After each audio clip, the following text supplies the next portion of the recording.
తెలంగాణలో కేబినెట్ విస్తరణకు రంగం సిద్ధమవుతోంది. పార్టీకి కొత్త సారథి రాకతో ఇప్పుడు మంత్రివర్గ విస్తరణ పూర్తి చేయడంపై సీఎం రేవంత్ రెడ్డి దృష్టి పెట్టారు. అధిష్టానం అనుమతి కోసం ఆయన ఢిల్లీ వెళ్లారు. ఇటు టీపీసీసీ చీఫ్ మహేష్ కుమార్ గౌడ్ ఢిల్లీలోనే ఉన్నారు.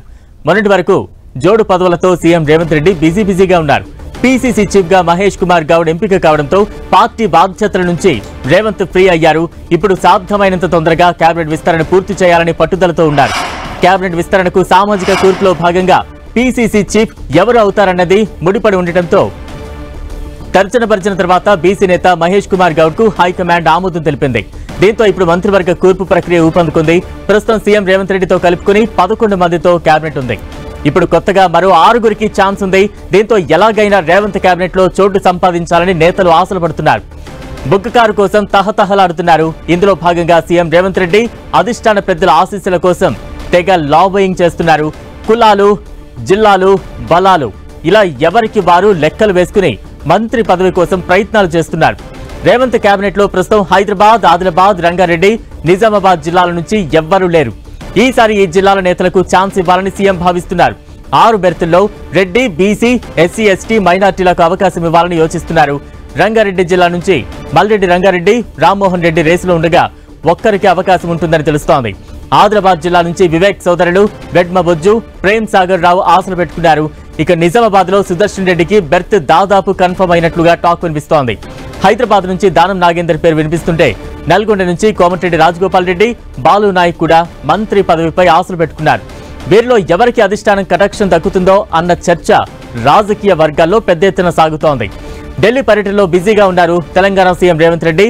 తెలంగాణకు వరద సాయంపై ప్రధానితో పాటు పలువురు కేంద్ర మంత్రులను ఇవాళ సీఎం రేవంత్ రెడ్డి కలిసే అవకాశం ఉంది. అలాగే పార్టీ పెద్దలతో కూడా ఆయన సమావేశం కానున్నారు.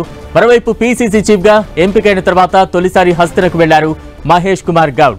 పార్టీ పెద్దలను ఆయన మర్యాదపూర్వకంగా కలవనున్నారు.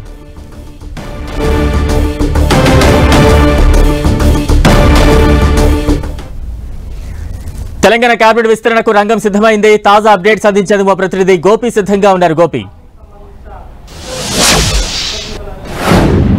ఎస్ బలరాం, తెలంగాణలో మంత్రివర్గ విస్తరణకు సంబంధించిన అంశంపైన కాంగ్రెస్ నాయకత్వం దృష్టి సారించడం జరిగింది. సీఎం రేవంత్ రెడ్డి అలాగే పలువురు మంత్రులు కూడా ప్రస్తుతం ఢిల్లీ పర్యటనలో ఉన్నారు. పీసీసీ మహేష్ కుమార్ గౌడ్ కూడా ఆయన ఇంకా పీసీసీగా బాధ్యతలు చేపట్టలేదు. 15వ తేదీ ఆయన బాధ్యతలు చేపట్టబోతున్నారు. మర్యాదపూర్వకంగా అధిష్టాన పెద్దలను కలిసి తన బాధ్యతల స్వీకరణ కార్యక్రమానికి రావాల్సిందిగా ఆహ్వానించనున్నట్లుగా తెలుస్తోంది. అలాగే రేవంత్ రెడ్డి ఇటీవల ముఖ్యంగా వరద నష్టానికి సంబంధించి ప్రధానికి లేఖ రాయడం జరిగింది.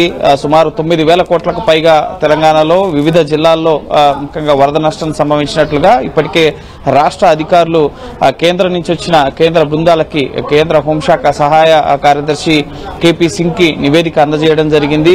ఇటు వ్యవసాయంతో పాటుగా రోడ్ ఇన్ఫ్రాస్ట్రక్చర్ అలాగే మౌలిక వసతులు ముఖ్యంగా పశుసంవర్ధక శాఖ ఈ విధంగా వివిధ 8 డిపార్ట్మెంట్లకు సంబంధించి సుమారు 9,000 కోట్లకు పైగా నష్టం జరిగినట్లుగా ఒక ప్రాథమిక అంచనాకైతే రావడం జరిగింది. సో దీని త్వరితగతిన ముఖ్యంగా విడుదల చేసే విధంగా చర్యలు తీసుకోవాలని చెప్పి కూడా కేంద్ర బృందానికి రాష్ట్ర చీఫ్ సెక్రటరీ నిన్న కోరడం జరిగింది. సో ఇవి నష్ట నివేదికను ఇటు ప్రధాని అలాగే కేంద్ర హోంమంత్రికి ముఖ్యమంత్రి అందించే అవకాశం ఉంది. ఇప్పటికే ప్రధాని నరేంద్ర మోడీ అపాయింట్మెంట్ ని రేవంత్ రెడ్డి కోరడం జరిగింది. అలాగే కేంద్ర హోంశాఖ మంత్రి అమిత్ షా అపాయింట్మెంట్ ని కూడా కోరారు. సో ఇది ప్రధానంగా రాష్ట్ర వరద సాయానికి సంబంధించి రాష్ట్రంలో 35 మంది వరకు కూడా చనిపోయారు.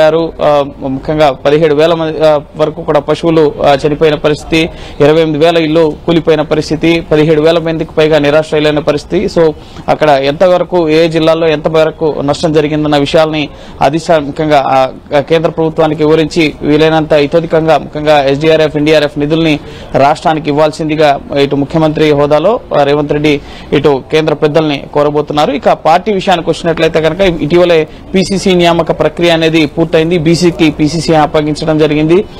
సో ఇక మంత్రివర్గ విస్తరణకు సంబంధించిన అంశంపైన దృష్టి సారించినట్లుగా తెలుస్తోంది. 6 మంత్రి పదవులకు సంబంధించి రెడ్డి సామాజిక వర్గానికి, మిగిలిన ఎస్సీ, ఎస్టీ, ఓబీసీ, మైనార్టీలకి ఈ విధంగా సామాజిక సమీకరణాల వారీగా ముఖ్యంగా ఈ మంత్రి పదవుల్ని భర్తీ చేస్తారన్న చర్చ కూడా జరుగుతుంది. ఎందుకంటే తెలంగాణలో ప్రభుత్వం ఏర్పడి సుమారు 9 నెలలు కావస్తుంది. సో పార్లమెంట్ ఎన్నికల దృష్ట్యా సో ముఖ్యంగా ఎన్నికల్లో నేతలు ముఖ్యంగా బలంగా పనిచేసేందుకు కొన్ని మంత్రి పదవుల్ని భర్తీ చేయకుండా ఖాళీగా ఉంచిన పరిస్థితి. సో ఇప్పుడు కూడా 4 మంత్రి పదవులు భర్తీ చేస్తారా లేక మొత్తం 6 మంత్రి పదవులు భర్తీ చేస్తారా అన్న ఒక చర్చ అనేది జరుగుతుంది. భారీగా అయితే ఆశావాహుల లిస్ట్ అనేది అయితే ఉంది. ముఖ్యంగా ఎవరికి మంత్రి పదవులు దక్కుతాయన్న అంశానికి సంబంధించి ముఖ్యంగా రెడ్డి సామాజిక వర్గానికి సంబంధించి బోధన్ ఎమ్మెల్యే సుదర్శన్ రెడ్డి పేరు వినిపిస్తోంది. అలాగే మునుగోడు నుంచి రాజగోపాల్ రెడ్డి, ముఖ్యంగా రంగారెడ్డి నుంచి మల్రెడ్డి, ఈ 3 పేర్లు కూడా రెడ్డి సామాజిక వర్గం నుంచి వినిపిస్తున్నాయి. అలాగే వెలమ సామాజిక వర్గం నుంచి ప్రేమ్ సాగర్ రావు మంచిర్యాల ఎమ్మెల్యే, అలాగే